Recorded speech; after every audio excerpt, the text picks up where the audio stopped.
If you can imagine for a moment that on a summer evening with the wind only slightly up, Long Island Sound is one of the more intriguing places in the world. Speaking about the world, behind me is a painting that I just recently did of the Shenandoah Valley, seen from the Skyline Drive. And one of the reasons that the butterflies are there in the foreground is because that's the migration route of the migratory monarch butterfly. For a moment I was going to say something else. The monarch butterfly runs down there, and they are literally in the thousands at a certain time of year.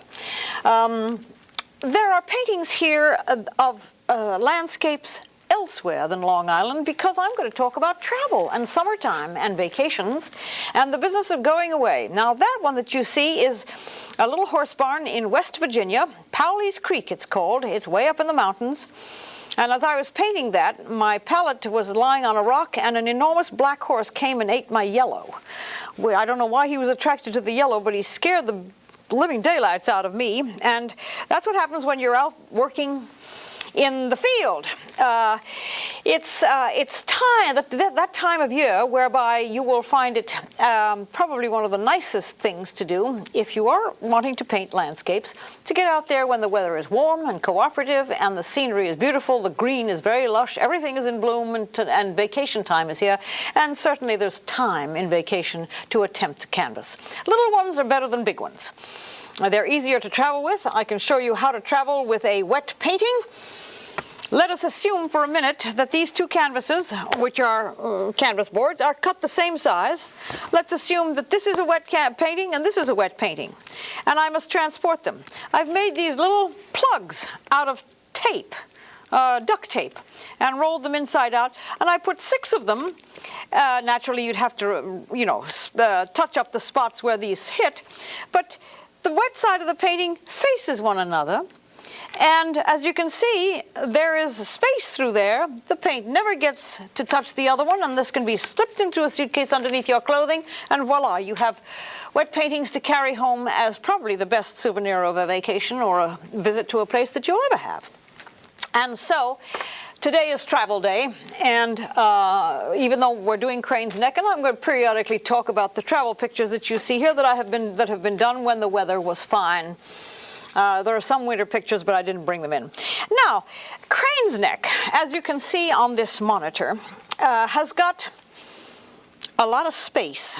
The left side of the picture that you see is the hills or rise in land of Crane's Neck. And I'm going to start to lay that out. One of the more intriguing things about this painting is the diagonal of the beach. However, let me find the horizon line. And the horizon line, of course, because it's the horizon, is the horizontal line. And I'm going to show you that even the best of us should have some help drawing a straight line across for the horizon, because there's one thing that you want the horizon to be, and that is straight across. Otherwise, the planet looks totally cattywampus, and none of it makes any sense. Oh, there we go, a little bit of wiggle. Well, it doesn't matter. So, there is one line composition. This is the sky, and this is the land, and so we know that we're on the planet, where there's gravity. where the water is contained. And the diagonal that you see here is what leads the eye into the picture, and it's what makes all landscapes interesting. Some of them can be parade pictures, but most of the time, if you introduce a diagonal, you have an interesting composition right away. So here we have the diagonal leading the eye into the thing, and then we've got this large, wonderful cliff coming down with full summer blooms, blooming grasses, weeds, poison ivy, greens, beach plums, wild roses, and you name it, it's growing on this cliff here. These are little sort of fingers that stick out, and perched on the edge of this cliff is a picturesque and, I believe, very expensive beach house. Privately owned, of course, but it's properly built, it's on pilings, it does exactly what it's supposed to do. It looks out over the beach, it looks out over the water, it's the right proportion, it's made of the very best materials, and it has an elaborate staircase leading from the house down many, many different levels of steps, and beautiful workmanship, all pressure-treated lumber, and this little balcony that comes out here with the verticals for the balusters and so on, and then the post. I must raise this a little bit. I must raise this. It's there we are. It was the wrong proportion, and the posts support this deck, and it is absolutely remarkable-looking place. There's a rather large, disturbing sign on the staircase that says "Beware of the dog." So of course I was gone very quickly from there. But anyway, this is the essential part of this composition, with the exception of this remarkable sky. And the sky, of course, changed as time went by, but the upper part of the sky was devoted to a lot of cloud formations, and that's why I chose to go out yesterday to try and get the drama that comes from these wonderful cloud formations at the end of a summer day. We knew that it was going to be clear, and I also knew that it was probably going to be interesting because of the clouds. I've been painting blue skies on this program for a very long time, and I thought maybe it might be a nice change, a good balance to do something that was not a blue sky, but one of those intriguing sunset amber, pinkish orange tone skies that happen where there's water. And so there we have it. So let me begin with the putting down of this part of the sky, the lower part of the sky. I'm going to mix my colors directly on the canvas because a landscape painter that works out of doors has to avoid carrying unnecessary stuff. And this is just a way to tell you that this is perfectly acceptable behavior if you are painting out of doors. The figure walking along the beach is yours truly, to give scale to the size of the rocks and the size of the beach, and to give you some idea of the dimensions that are, when a human being is in a picture, you know the size of a human being, therefore you're going to pretty well be able to guess what the size of the other things are, because distances are very perplexing. I have mixed some orange, some spectrum violet, a little bit of stuff which is called magenta, and I'm going to subdue it a little bit more with some blue and a little bit and some Van Dyke brown, and get this tone way down, because down by the horizon it is a little bit more misty down by there because of atmosphere, because it's been a long hot summer day. And what you see me doing here now is putting this ground on, and the balcony of this cottage is, I'm going to paint right over it because I need to set up the background to paint the balusters. So, with the sun, as you can see in your monitor right now, beginning to see through those very light gray clouds, you can understand why the scene is as mysterious as it is. This ground which I'm putting in here goes clear down to the horizon, and an odd and strange thing happens here on Long Island. At least for me it does, because maybe I don't have the map as clearly set in my mind as I ought to. But Connecticut is presumably north of here, and the sun is going down over Connecticut, which makes Long Island unique in as much as it sounds as if the sun sets in the north. Well, I doubt that the sun sets in the north anywhere, but it certainly appears that way here on Long Island, because there's Connecticut and there's the sun going down over it. However, we know that Long Island is at an angle, and therefore that's west. But I was amused by my own confusion a long time ago when I decided that certainly it was kinky of Long Island to have the sunset in the north. Anyway, here is a general feeling of how you apply. I'm using quick drawing color so that when I'm ready to go, I can pick this up pretty much and not be too much afraid of tremendous amounts of awful smearing and so on. The lower part of the sky became even a little bit dimmer, and I can see some of it underneath this cottage. But in the distance there is that spit of land known as the mainland for islanders such as we. The mainland is any place that is not that does not have water on all sides. And the mainland last night had a very strange, wonderful quality to it. It was kind of mauve blue and misty colored. So I'm going to make it just very, very nondescript coloring and give you some thought about the introduction of this coastline back here, which for any Long Islander knows that is, the Bridgeport is over there someplace, the ferry goes over there, and that eventually if you keep going north enough, you will hit Canada and then the Arctic Circle, so which is nothing to do with this program. Now, 348-6800 is the number that you can call if you want to talk. If you don't want to talk and just watch, that's fine. I'm here to do just that. Well, the business of putting down the sunset color, which is what I was interested in, is in.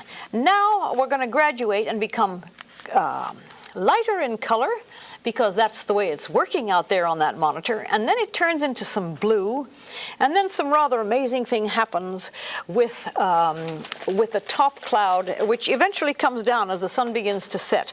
But this this area here, which is above the one that I just put in, is slightly lighter, and subtle as it may be, it must be attended to that way. The quick drying white is a very, very wonderful medium to use in this kind of landscape painting, because it dries well quickly enough not only to transport, but to prepare your background of whatever sky or whatever cloud formations you have to receive foreground items. And I believe that you can see that the lightness of the sky here.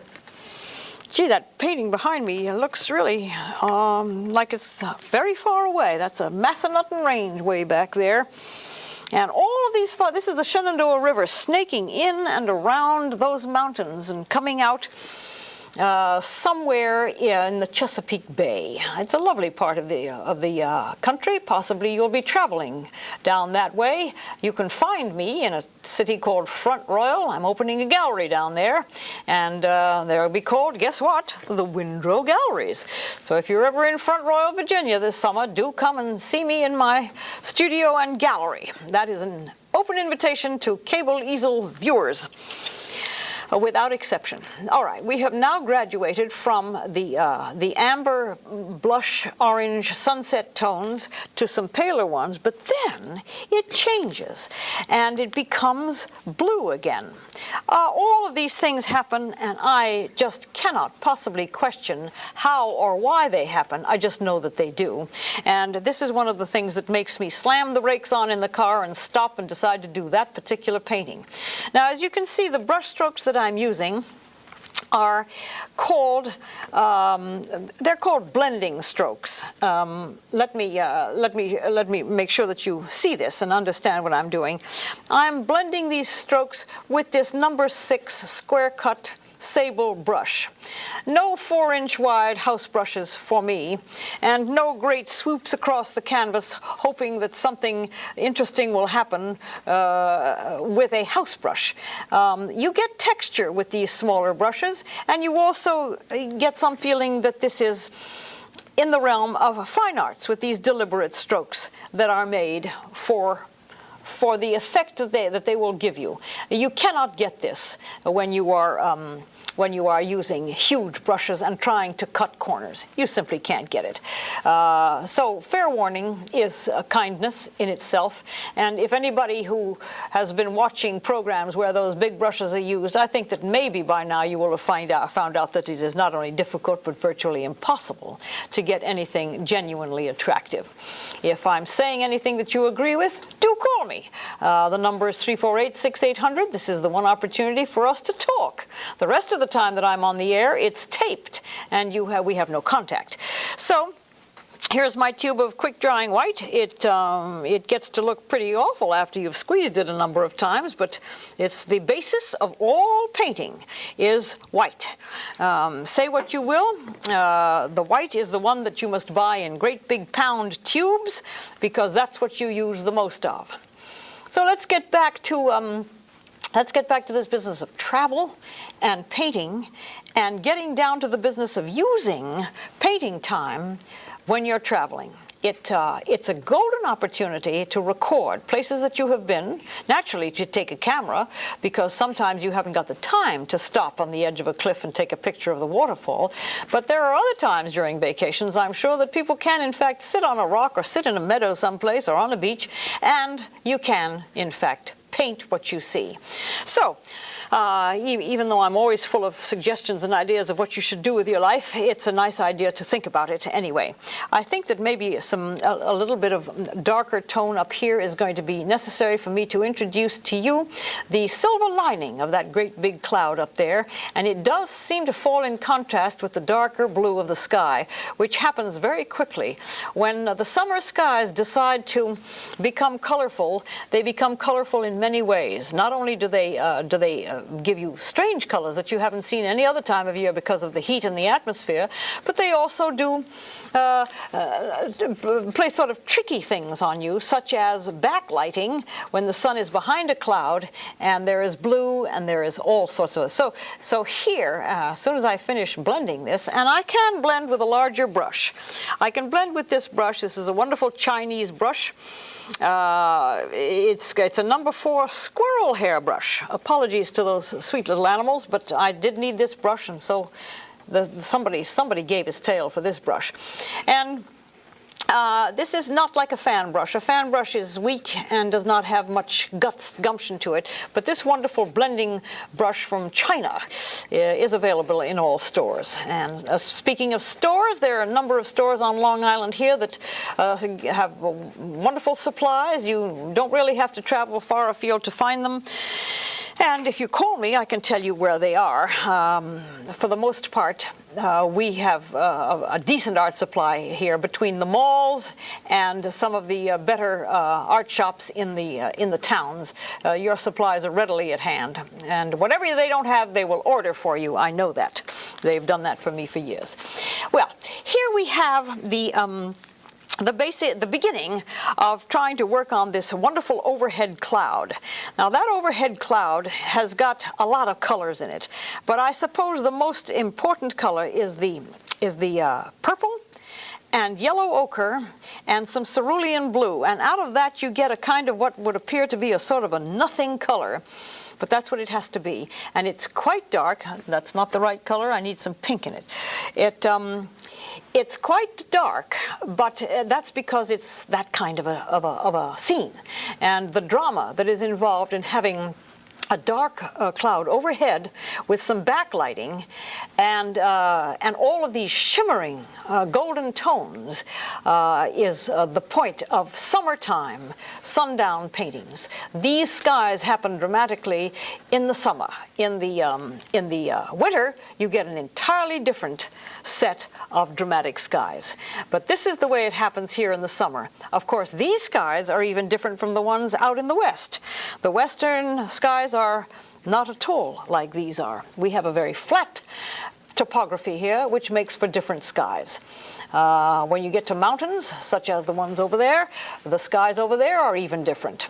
And I can only tell you that because I observe them very carefully when I paint, and I think that if you get out and paint the skies, you will also find out things about the sky that you never knew before.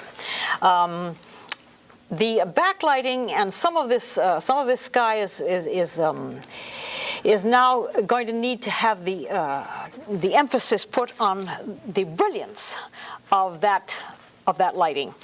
Most clouds that appear to be white are not white. Now, those are categorical statements that I can make because I have agonized for years over the colors of clouds. They are mostly very amber and some touches of rose and some touches of pink and some touches of, well, but anyway, this may look like a white bunch of wispy clouds there on the underneath part of the big cloud above, but it is in fact got a lot of orange in it, and it is golden colored. You will find, I will show you in a little while, that when I put white next to this, how brilliant the white will become next to this amber-toned color that I have mixed up for this under part of the cloud. The cloud, of course, changes, just as you might well understand that anything outside, out of doors, that is living is going to change in movement. So the essential thing to do when you're painting out of doors is to work as quickly as possible and to not be afraid to improvise. If you improvise, you will find that many times the improvisation is better than what you expected. I have here, let me see, yes, there's going to be a great deal of improvisation here because my monitor is showing me that things are changing very rapidly up there. But I did want you to see how you approach this, how it's done almost in layers. The blue has been down, the blue has been put down, and now comes the over application, the application on top of it, of this pale amber tone of clouds underneath. You'll see that some of this will make sense when we step back a little bit, and then when but all of these things take time, and if you work quickly and you find that there are some things that you have failed to do, you can always do it back at the house, back at the ranch. You can always go back at the ranch and make some changes. Not too many, because you'll lose the spontaneity if you do too many changes. Oh, I see there's a phone call. Good, let me answer the call. Hello there, tell me who you are, please. I'm Greg. Hi. I'd like to tell you how good you are at painting, and I really like your show. Thank you very much. What's your name? Greg. Who? Greg. Oh, Rudd. Well, I'm glad you called me. I know, I saw you at the mall a few months ago, last year, when you were painting that picture of Lake Ronkonkoma. Yeah, I remember. I know. Well, I'm glad that you're watching again. And you sounds to me like you're a fan. Yep, I'm watching you right now. Tell me what I'm doing. You're painting right now, and you're wearing a blue shirt. Oh, right. That's right, Rudd. Good for you. Well, I'm sure glad you called. Okay, thanks. Bye. Bye. Oh, a little enthusiastic voice. I think I remember that little voice out there at the mall. Anyway, that was a fun time when we all went out and we had a crowd around us. And anyway, as you can see, I'm doing what you might call overlays on this background that I have prepared. A little bit more orange probably up here because it is too sudden, and all of this comes from observation. Please try to get out in the field and paint what you see. It is the only way that you're going to understand the anatomy of this planet. And I don't want to sound fatalistic, but we have a limited time here, and you'd better get out there and find out what we have got here before somebody says, okay, this is it, you've had enough. I do feel, however, that the business of working from life is the most challenging, but also the most informative and the most rewarding endeavors in painting. Yes, let me take another call. Hello there, tell me who you are, please. Hello. Yes. My name is Pat. Hello? Hello. Yes. Okay, I wanted to ask you how to get started in painting. Where would I go to get paints, and also what to buy to start? Well, and give me your name once more. Pat. Pat, Like me? Yes. Oh, good. The phone sometimes distorts the voice, and so that's why I had to ask you again. I have a sheet prepared, and if you write here to 1600 Motor Parkway in Hauppauge, they will send you that sheet, the beginning materials that you need, and then you can just be on your own after that. Great. And also, can you tell me, how can I find out when you're on the air? I don't even know when it is. You can't find it in the TV guide. No, the TV guy wouldn't have it, but if you pay your bills to Cablevision, you get a magazine, don't you? Not really, and I do have Cablevision. I don't get the magazine. Uh-oh, it looks to me like you better call the station and ask them why you can't get a program. I haven't gotten one in months and months, and maybe in the beginning when I first started, I did get it. Well, why don't you just call and ask them to send it? Because I believe I'm on the air 4 times a week. Really? Yes. I'm surprised because it's by chance that I find this.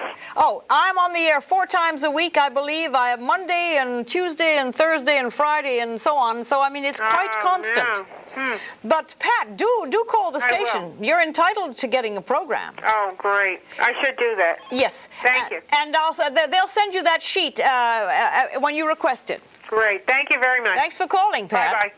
All right, while we were talking, I snuck some little dark clouds in here and wanted to talk about it, but you know, a gesture is worth 1,000 words.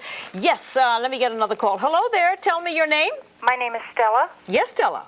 I wanted to tell you how much I enjoy your program and how much I've learned from you. Oh, good. I was wondering if you would be holding any type of classes to enhance my education of painting. Well, these are the only classes that I'm able to find time to do because life is full and I have tremendous amounts of projects. I'm opening a gallery in Virginia, and I paint almost full time, and so my teaching has got to be focused in on this program. So all I can tell you is that if you've learned, I couldn't teach anywhere else, but I would love to, and I'm so pleased with your enthusiasm. But I think that if you continue on your own and you watch and you experiment, that you will do just fine.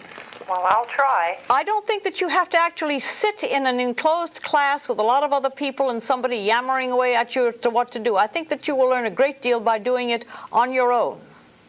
That's the way I did it. I mean, I'm not taught. Well, I've learned a great deal by watching you and your techniques. Good. Well, that's the way I learned. I mean, I watched other people and I sort of taught myself. So, you know, bless the one that teaches themselves. And I love your program. Thank you. Continue for a very long, long time. Thank you so much. Do call again sometime. No, thank you. Bye-bye. Okay, so we've gotten some nice enthusiasm, and looks like time has now come whereby I must say, let's just break for a moment. But before we break, I want to put that mysterious moon in there, and let me see if I can just put that in before we break.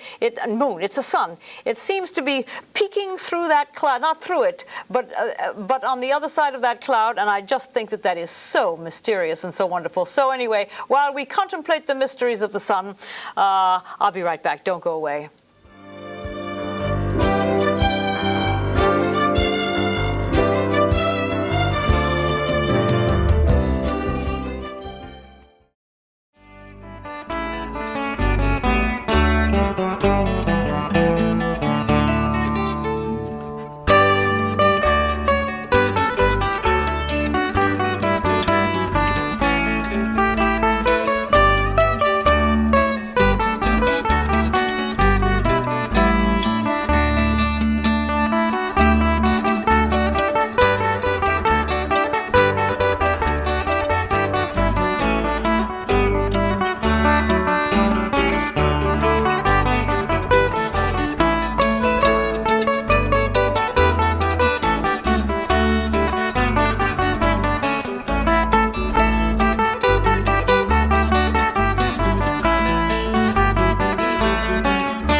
back again. That wasn't too long.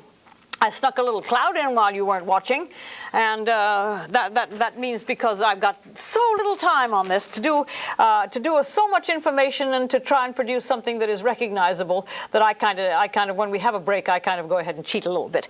Anyway, I stuck that little cloud in there, and besides that, it's gone by now. So because things happen to change. Well, let's say that we have the time is running out and the sun is going down. It's getting darker and darker, and we must get to the business of the cliff on the side, and for that I'm going to mix in some cerulean blue, a little bit of Van Dyke brown, and a touch of alizarin crimson, because everything is now almost in total silhouette because the light is fading. But that's what makes for the drama. And as you can see, as soon as I put the darkness in, you'll notice that immediately we have some wonderful magic kind of an effect taking place, because the sky is so pale, and then the dark of the mountain gives you an instant understanding of what we're looking at. We're looking at a very heavily growing, and we have a phone call. Oh, I'm sorry, I should have done that immediately. Let me take the next phone call, please. Hello there. Hello, Pat? Yes. Hi, my name is Larry. I was wondering if you remember me. I've called several times before. I remember you, Larry. Yes. I'm curious to know, where do you get your masonite from? Oh, any lumber yard. Any lumber yard? Yes. I was wondering, do you sand it down to smoothen it out? No, I do not. You do not? I was just curious to know. And when you prime it, do you prime both sides? No. No. No, and I prime only the smooth side. Only the smooth side? I do not paint on the rough, fuzzy side. Okay, all right. I just wanted to be sure. And prime it with glue and water. Glue and water? Glue and water, and then an oil-based primer. An oil-based primer, let's say, like what, for instance? Any household oil-based primer. Okay. But put a coat of glue on it first. Any particular kind? Yeah, Franklin glue. It's called horsehide glue. You can get it in any art store, reduce it with water, and just put a thin coat of glue on it, and it will make it permanent enough so that your great-grandchildren will be able to inherit the picture. Horsehide glue? Horsehide glue. Franklin? Yes. All right, and with water? Yes. And with water. Okay. And put it on with an ordinary brush and let it dry, and then put your oil-based primer on. Okay. And you're ready to go. All right. Larry, I'm so glad you called. Thank you. Thanks. Bye-bye. Bye-bye. Is there another one? Sometimes there are calls waiting. Well, let's just keep taking them as they come in. Hello there. Yes? Well, maybe we'll see. Anyway, I'm working on this great cliff while we're waiting for the call to come through. Hello? Yes? Hi, Pat. Hi. I really admire your work. It's beautiful. Thank you. Very beautiful. Tell me who you are. I'm Marilyn Hello, Marilyn. from Hauppauge. Yeah. I was just in Stony Brook today at West Meadow Beach, Yes? and I was enjoying the views and had the clouds just brushed right by the beach, and Yeah. it was so beautiful. I wish I had my easel out there. Oh, I'm surprised that you were caught short without your easel. I know. Next time I go, I have to get it out there. I tell you. Absolutely. And you're so right about painting on scene. This is the time of year to do it. I know. There's nothing like working from life. It's so beautiful. I have to get my easel out there. That's right. And besides, the weather is perfect for this. I know. And So- the pleasure of working with oils is they take so long to dry and everything. It's great to work with. Yes, you got it. Because I've been working with acrylics for the last, I would say, 6 or 7 years, and they dry so quickly, it's like impossible. It is impossible. Yeah, They are not friendly. I know. And I haven't worked with oil since I was like 16, and I just tried it about 3 weeks ago, and I was really afraid of it, Yeah. because it's been so long since I've done it. And it was just such a pleasure, because it like took all day, and I could work with it and play with it and change things around a little. You got it. So I love your work. Thanks for And I've been watching calling. you for about 3 years, and I really enjoy it. Well, I appreciate your calling and your viewership and all that stuff, that Yeah. good stuff. And maybe I'll see you at the beach. Okay, what is this scene now, right now? This is at Crane's Neck. Where is that? There's a Setauket. It's way down at the end of Crane's Neck. All right. Yeah. Beautiful scene. Yeah, it's wonderful. Okay, Pat. Lots of luck. Thanks for calling. Watching you. Okay. Bye-bye. Bye-bye. I love that. It's the enthusiasm that comes when you've discovered something as really quite as wonderful. Human being, my dog doesn't paint. Human beings paint. Animals don't paint, and so that's maybe the one distinction between us and animals is that we paint, unless of course Ripley or some of those people have got some kind of an animal that does paint. Anyway, that's a joke, which is not as funny as it might have been. But here's my cottage, and this is not my cottage at all. If it were, I would be sitting on it right now. But it's a wonderful location for this kind of a beach cottage. It comes down from the cliff. It's all pressure treated lumber, and probably one of the most favorite places on that property ever. And it's just the perfect location. The views are, of course, uninterrupted view of the Sound and of Connecticut and of the beach and the sky and so on. And this is the way in which I'm doing this. I am merely giving you a very quick interpretation because this is not the point of the painting. The point of the painting is all of it. And so I would not want to concentrate and have what you might call an architectural rendering of this cottage. But it has to be fairly accurate. And the stairs to this wonderful cottage goes upstairs, and it's all in so much in the dark that you can't make it out, except maybe a little bit. And then there's a window here which is all in silhouette, but you must make your viewer understand that there are things going on that building. And then the steps go up here and disappear behind some trees, and there are a few verticals that are caught once in a while this way. And so the mystery is to leave a few things left unsaid and to say a lot of other things. So here is the general idea. Now we have the incredibly beautiful layout of this diagonal. Now what I'm going to do is to get some of the color on for the water, and then we'll see if we can make that water shimmer the way it's supposed to. The water is a very strange color when these things happen. It isn't the color of water at all. It seems to be the color of something entirely different. The sky is not exactly reflecting amber tones or blue tones or even mauve tones. It's reflecting tones which are more in the amorphous nothing tones, and they are very, very difficult to pinpoint. I cannot tell you what color this is. It hasn't got a name because it's got so many things around it. But the observation that has to be made is that it is not the color of any part of the sky that you can see. It is a strange kind of phenomenon that happens color-wise in landscape paintings at certain times of the day and certain times of the year. Okay, I have another call, so let me take it. Hello there. Hello. Yes. Hi, my name is Jackie. Yes, Jackie. Hi, I would just like to know how long you have been painting for, because I love your work. It's beautiful. Thank you. Well, I've been painting for a powerfully long time. I'll let you do the mathematics. I've been painting since I was about 7. Oh, wow. And the first painting that I did was my imagination, and it was a painting that I made for my mother for her breakfast tray, and I think I painted her a flower. And where do you sell these paintings? Well, I sell them out of my gallery in Virginia, and we have that once-a-year sale here of Art for Open Lands, which we did just a few months ago, and it was very successful. Okay. So next year you will hear an announcement of these paintings will be for sale for the project called Art for Open Lands, which the money of which goes to the Nature Conservancy to buy land for preserving Long Island's open spaces. Okay. Yes. All right, thanks a lot. Well, thanks for calling, Jackie. I appreciate it. Okay. Bye-bye. Well, as you can see, this water is weird, but it does have some wonderful colors to it, and some mauves and some pale greens and so forth, and some darks. But what is going to be more interesting than anything is to get that shimmer on. And I think the time may be flying by so quickly that I must get the shimmer on. Yes, let me take that call and put the shimmer on at the same time. You don't mind, I hope, that I continue to work when I talk, because there is no time to do one thing at a time. Tell me who you are. Hello there. Yes, hi. My name is Justine from West Islip. Yes, Justine. I'm wondering why you paint from a video rather than still pictures. I would imagine that a picture would be easier because the light and the colors aren't constantly changing. Well, there is a strange kind of, that question has been posed many, many times. Give me your name once more. Justine. Justine.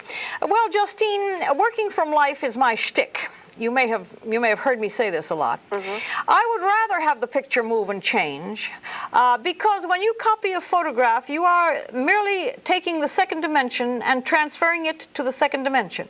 What I'm trying to do here is to transfer the third dimension to the second dimension, which is the challenge.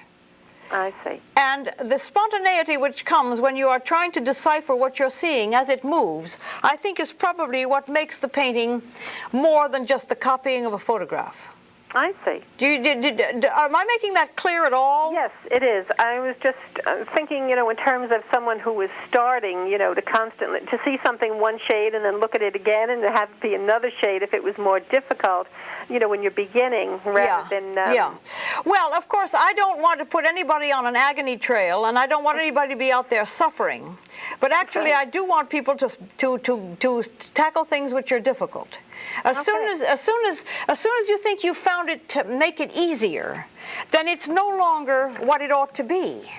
I see. I don't mean to sound as if I'm the one that wants you to go out there and just agonize over it, because I think that's stupid and a waste of time and it's too frustrating. But I do think that if you copy a photograph or a picture, you're just transferring the same dimension.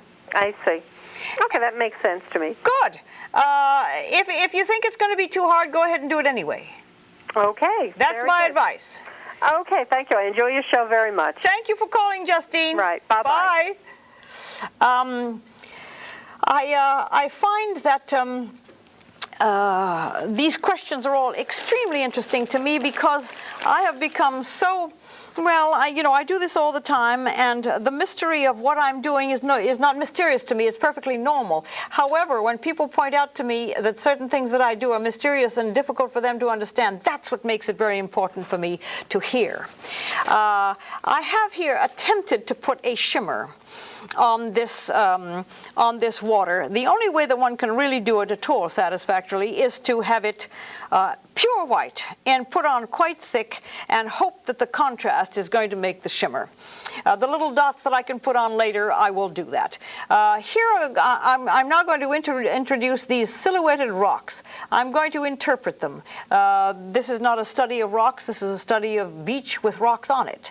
And so I just want to get the general information and the general form and hopefully the right kind of non-color that these things are at this time of night, this time of day. It was about 7 o'clock when this was done. Everything was becoming gradually dimmer and dimmer. The tide was going farther and farther out, and the sun was becoming less and less brilliant. So when you're dealing, that should answer Justine's question, because when you're out there in the middle of all that, and all of that is happening, you cannot help but be spontaneous. It has to work its way into your interpretive frame of mind, whereby you can in fact become very creative. Hello there. Tell me who the next caller is, please. Hi, my name is Annika Lynn. Hello, Annika Lynn. Hi. I would just like to know, how much have your paintings how much are they? They vary in price. I was just wanting to know have they increased or decreased within the years? Oh, they've increased, yeah. just like butter. Yeah, because I have one of your paintings. Have you? Yes, I do, and it's beautiful. It's hanging right in my living room, and all my guests just say how much they adore. Well, which one is it? What's the subject? It's the chapel one. It's the what? The chapel where all the white fences are in front of. Oh, really? Yeah. So did you buy it at the sale? Yes, I did. Oh, It's congratulations. a beautiful painting. I love it. How complimentary and how fine to have you say that. Yeah, I just wanted to know, I've been trying to get a hold of more paintings of yours, and I watch your show every chance I get, and I love your paintings. Next year when we do another Art for Open Lands, you can come. Yeah, I definitely will. Yes, I hope so. Yeah, I just adore your paintings. I mean, I think you've got a great personality, and you're a great... Thank you. Well, that helps, too. Sometimes when I goof my brush strokes, maybe my personality can cover up. Yeah. I'm so glad you called. All right, thanks a lot. Okay, bye-bye. Bye-bye. Now I'm going to put a little bit of shimmer around these rocks because time is running out, and maybe we can pull this off. But there was the most wonderful line of little waves that was breaking along the shoreline here, and they were all just full of light and shimmer and so on. So I'm just hoping that maybe, this is one of the most difficult things to do. I should have my head examined to think that I can pull this off in an hour, because it's very, very complicated. However, where there's no gamble, there's no gain, and it's all right. If you fail, then you can always just make a joke about it and then say, I'll try again the next time. So don't worry. Let's not worry. If it fails, then so be it. But anyway, this is what it looked like to me, like a little collar of lace, of brilliant, shiny lace, washing up on the shore last night. This is a wonderful time of year. I keep saying the same thing over and over again. Instead of going out and getting terribly sunburned and sitting in the sun and, maybe taking awful chances getting cancer of the skin, you should just get under a tree somewhere and paint a picture. It's much greater fun and probably will make you look just as good as a suntan. So, there's a boat going by. Well, maybe I'll pop that in a little bit later. And there's a figure on the beach, which I do believe may be me. I went out and walked on the beach while this scene was being shot because I wanted to give some idea of what the scale of the picture was. I also noticed that this rock right here that I have zeroed in on has got a reflection in the water, and that is really one of the things that you just hope for, that you're going to find some reflections. And I think the other one also has a reflection. And it kind of fades off into nothing. But then there is maybe this looks to me as though the water is coming in here, and there is a little disturbance on the surface of the water, and therefore there's a horizontal. Maybe there's a wave coming in, and that's the beginning of a wave. And here's another little one following here. All of these things are observed only in real life. Let me make this horizon line just a little bit more horizontal and a little bit truer, so that we don't think that we've got a planet that's falling off its edge. For the most part, you would say that this picture has worked itself into a beginning of a final completion. The land has gotten very dim. The silhouette of the beach is even greater than it was before. There is virtually no color left, except that I'm going to lighten it a little bit for mere contrast. And as we approach it, I will lighten it a little bit more, first of all, because I remember that that's the way it happened. And sometimes the monitor and the TV does not pick up the subtleties of these deep tones. Dark tones are very hard, and subtle tones are very hard to transmit on video. So some of these things are obviously going to be lost in the transmission. But I have the advantage of having been there, and I do remember that the beach as it came nearer to us was paler in color than it was far away. Another mysterious happening, which I never question. All I do is to obey the information that is given to me when I'm out there seeing it. Wet sand, of course, is dark, and in the evening it gets even darker. Actually, these beaches are full of very pale, beautiful gray, pink, yellow, tan stones, and they are absolutely wonderful. However, because it is this time of day, they are now to be painted in very dark tones. I'm using some mauve, I'm using some yellow ochre, and a lot of white, but I must get the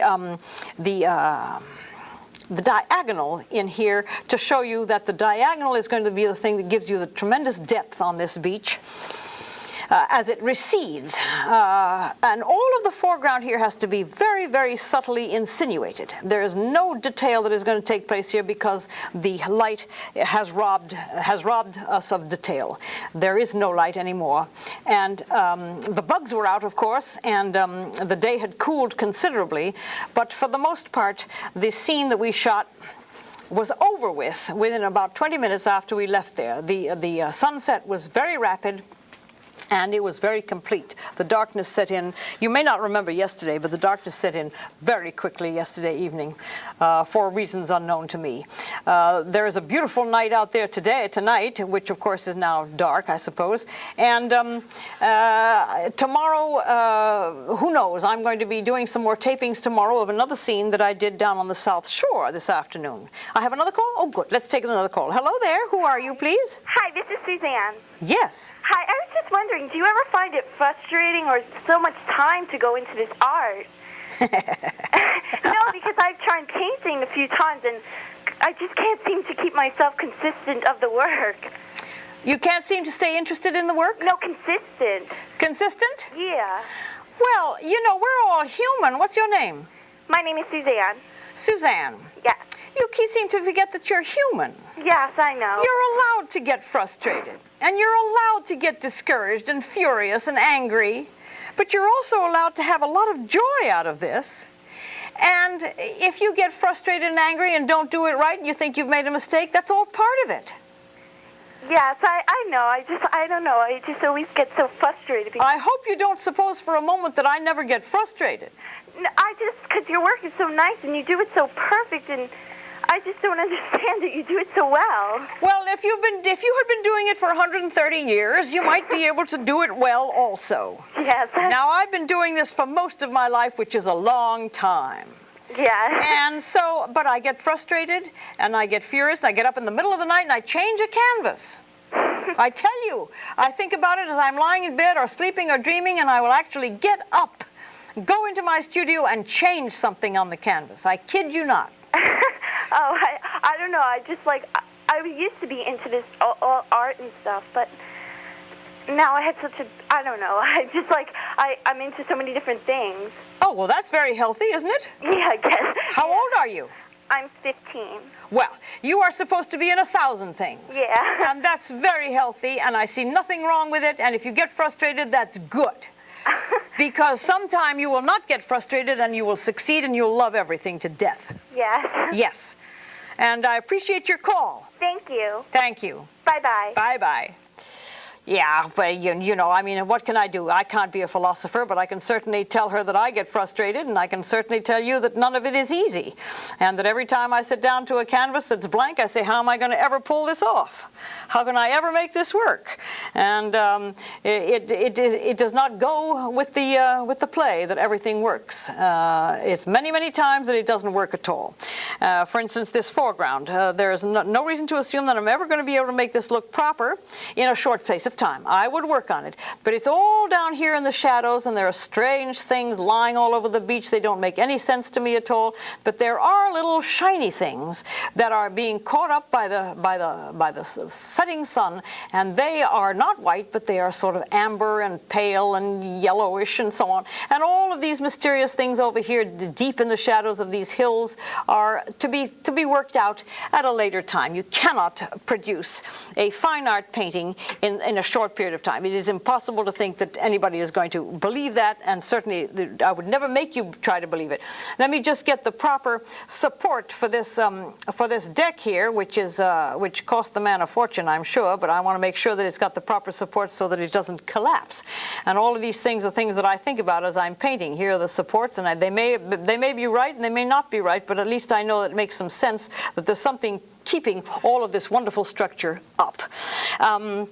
I do talk a great deal. I'm afraid that sometimes it gets in the way, but I'm trying to get information across very, very quickly. And as a result of that, it may sound as though I jabber a great deal, and I do, but I hope that you get something out of it. Here are these shiny, wonderful things just dotted along the beach, which I'm going to take right out of the tube. I'm going to lift this paint right out of the tube like this and put these shiny these stones that are just lying on the beach like so many diamonds because the sun is illuminating them. Do go out and see these things at certain times of the night. It's an experience which you will find not only surprising, but also enduring. You will never forget the beach with these shiny things, and you'll never forget the fireflies outside on a summer night that look just like stars, only they're not in the right place to be stars. And so, as I say, this is the time of year when everything is working to your advantage to be out and be observant and find out what it is that this planet that we live on is all about.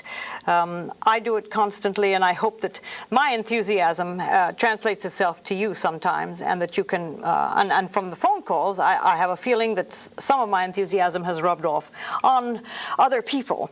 So here's my little the little final wave that's coming in here. I think I'll just sign this and talk about some of the other paintings that are around. Venice is over there. I went to Venice a number of times and went one year with watercolors. And over in the corner there is a little watercolor of the Piazza San Marco and that amazing cathedral where the bones of St. Mark are lying. That was done with a little magic marker and a box of watercolors with an awful lot of people hanging around watching me do it.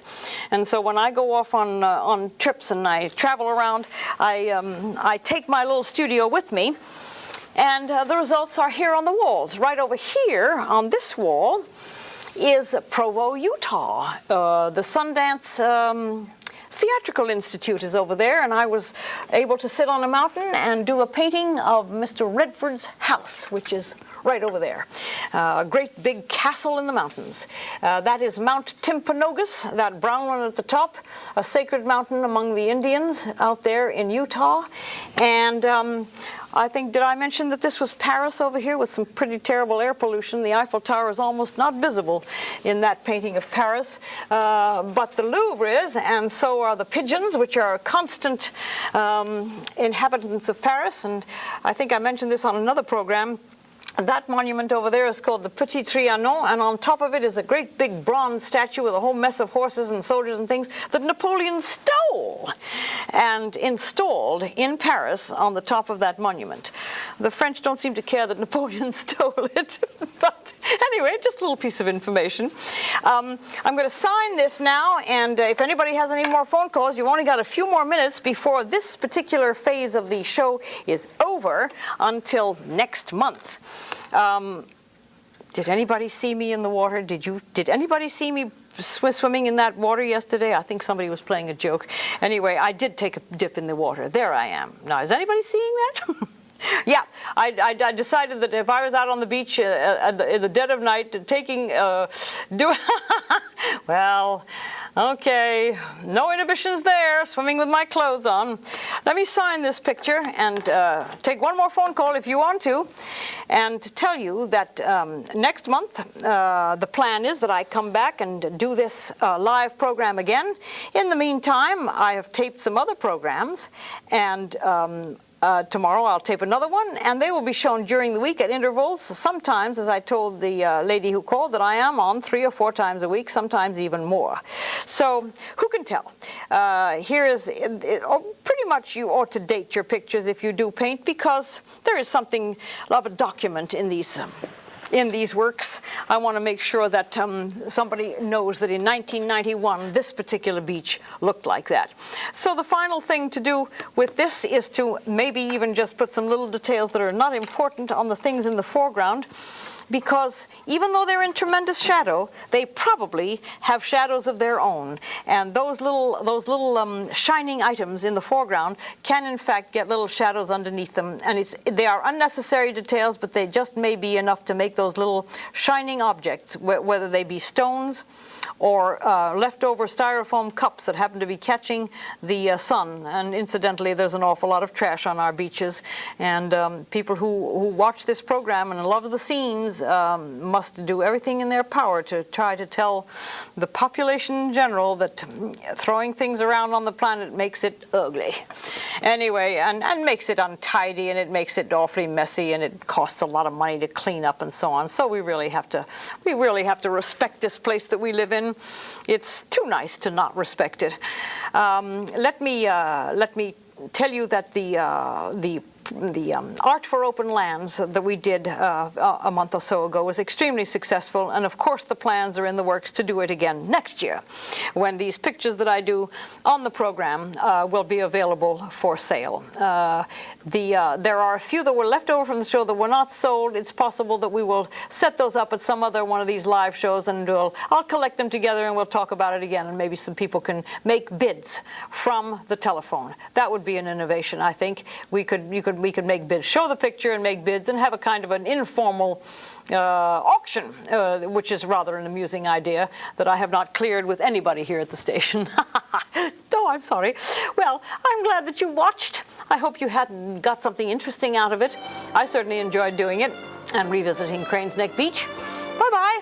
Tune in again whenever you can. This is Pat Windrow at the Cable Easel. Bye-bye.